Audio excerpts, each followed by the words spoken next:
Hi అండి, welcome to my channel Jyothi Madhavi vlogs. అందరూ ఎలా ఉన్నారండి? బాగున్నారా? నేను కూడా చాలా బాగున్నాను. మీరు కూడా బాగుండాలని, ఆ దేవుని కృప కూడా బాగుండాలని మనస్ఫూర్తిగా కోరుకుంటున్నానండి. ఈరోజు నేను పప్పు టమాటా చేయాలనుకుంటున్నాను.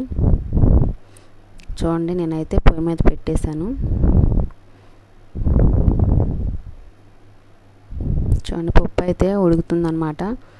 ఇవాళ పప్పు టమాటా తినాలనిపించింది నాకైతే. ఒంట్లో బాగుంది దాని మీద 2 రోజుల వరకు నీసు అనేది వాడకూడదని నేనైతే పప్పు చారు చేద్దామని ఇలా తీసుకున్నాను.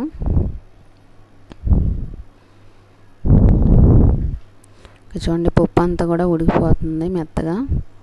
మేము ఎక్కువగా పెసరపప్పు వాడతాం. పెసరపప్పు చారు అనేది చాలా టేస్ట్గా ఉండిద్ది.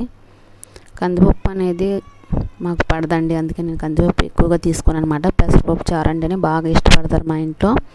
పప్పు మెదిపి అయితే పక్కన పెట్టేశాను. తాలింపుకి రెడీ చేస్తానండి. ఒంట్లో బాగుంది దాని మీద ఎక్కువగా సాగదీసి చెప్పకుండా సింపుల్ చేస్తున్నాను అనమాట.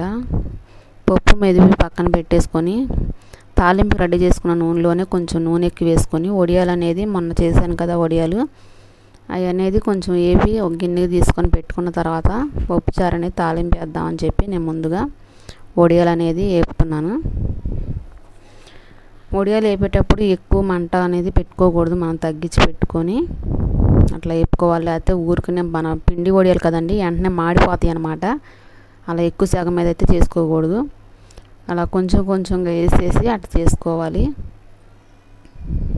నూనె తక్కువ ఉండి వడియాలు ఎక్కువ ఉన్నా ఒక సైడ్న ఏగుతాయి, మరో సైడ్న ఏగవు. అట్లా కాకుండా మనకు సరిపడినంత చూసుకొని వడియాలకు సరిపడంత నూనె ఇవన్నీ ఉంచుకొని అట్లా వేపుకోవాలి. ఎక్కడన్నా నూనె తగలని ఉంటే అట్లా గంటితో సరి చేసుకుంటూ అట్లా వేపుకోవాలన్నమాట. వడియాలు అయితే వేపేసాను, తాలింపు వేస్తున్నాను పప్పు. చూడండి, మన తాలింపు అనేది అన్నీ వేస్తేనే మంచి స్మెల్ అనేది బాగా వచ్చింది. పప్పు కూడా చాలా టేస్ట్గా ఉండిద్ది. జీలకర్ర, ఆవాలు, పచ్చెనగపప్పు, ఎల్లుల్లిపాయలు, మరి కరివేపాకు, ఎండుమిర్చి ఇవన్నీ కూడా వేసుకుంటే చాలా బాగుంటాయండి.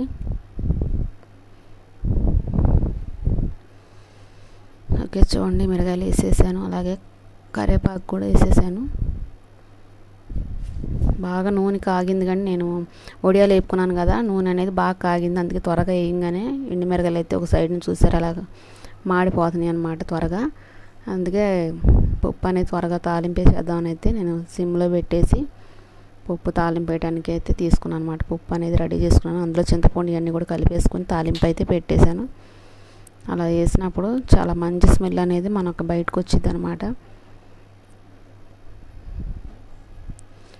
ఓకే, చూడండి, అందరూ ఇదే పద్ధతిలో చేస్తారు. సపరేట్గా అట్లా చెప్తున్నానంటే నేను వీడియో తీస్తున్నాను కాబట్టి నాకు చెప్పే బాధ్యత ఉంది కాబట్టి నేను చెప్తున్నానండి. అంటే మీకు తెలియదని కాదు, మరి వీడియో మనం తీసామంటే పెడుతున్నామంటే దాని డీటెయిల్స్గా చెప్పాలి.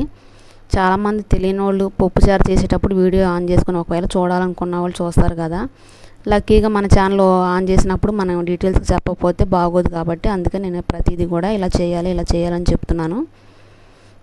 ఓకేనండి, మరి ఈ వీడియో నచ్చితే మాత్రం లైక్ చేయండి, షేర్ చేయండి, సబ్స్క్రైబ్ చేసుకోండి. నేనైతే తక్కువ టైంలోనే ఈ పప్పు చారు అనేది వీడియో తీసి పెట్టేశాను. ఎక్కువ టైం తీసుకుంటాకి నాకు ఒంట్లో బాగోలేదని చెప్పి ప్రతి దాంట్లో కూడా నేను చెప్తూనే ఉన్నానండి. ప్లీజ్ అర్థం చేసుకొని వీడియోని మాత్రం షేర్ చేయండి, లైక్ చేయండి. మా వీడియోలకి మాకు సపోర్ట్ చేయండి.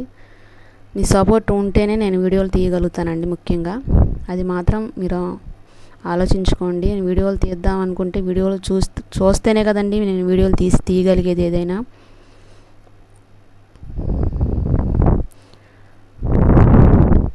చూడండి, మనం పప్పులో అట్లా వడియాలు నంచుకొని తింటే చాలా బాగుంటాయి. చాలామంది వడియాలు పట్టుకునే ఉంటారు, అలా తింటారు. చాలా బాగుంటాయండి. ఆ టేస్ట్ అనేది ఇష్టపడని వాళ్ళు ఉండరు. పప్పులో వడియాలు కానీ నచ్చిన వాళ్ళు ఉప్పు చేపలు ఇలాంటి బోల్డెన్ రకాలు ఉంటాయి మనం నంచుకొని తినడానికి. ఓకేనండి, ఈ వీడియో నచ్చితే లైక్ చేయండి, షేర్ చేయండి, సబ్స్క్రైబ్ చేసుకోండి. రేపు వీడియోలో మళ్ళీ కలుద్దాం. అంతవరకు బాయ్.